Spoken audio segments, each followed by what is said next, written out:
بعد سنوات من إيقافه يصدر قاضي التحقيق بالمحكمة الابتدائية بتونس الخميس 15 ماي 2025 بطاقة إيداع بالسجن في حق الوزير الأسبق ورجل الأعمال مهدي بن غربية بعد ثبوت تورطه في قتل رحمة الأحمر منذ أعوام في جهة عين زغوان. وللتذكير فإن رحمة الأحمر كانت تشتغل في إحدى الشركات لدى المتهم والوزير الأسبق مهدي بن غربية. وقد اكتشفت رحمة الأحمر أن مهدي بن غربية كان وزير فاسد، وقامت ببعض التحريات بنفسها حتى أنها استطاعت الدخول لحاسوبه الشخصي اللي من خلاله اكتشفت كمية كبيرة من الفساد.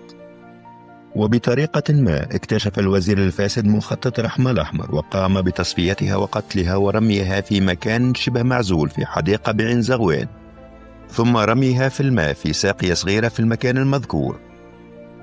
وعند اكتشاف الجثة قامت النيابة العمومية بفتح تحقيق في الغرض، وقد تم الالتجاء إلى بعض كاميرات المراقبة في بعض المنازل والمصانع المحاذية للطريق اللي مشات فيه رحمة.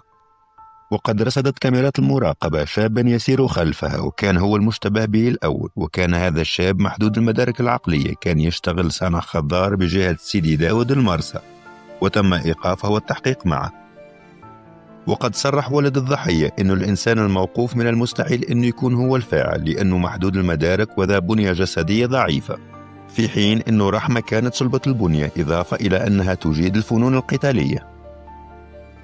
وقد أوصلت التحريات إلى الشك في الوزير الأسبق مهدي بن غربية في أنه هو الفاعل، وتم القبض عليه لكنه أنكر التهمة.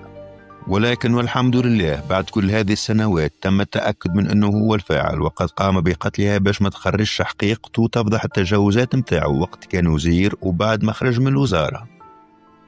واليوم أظهر حق رحمة والعدالة خذت مجراها، ونسأل الله الرحمة والغفران لرحمة الأحمر، ونترككم في أمان الله.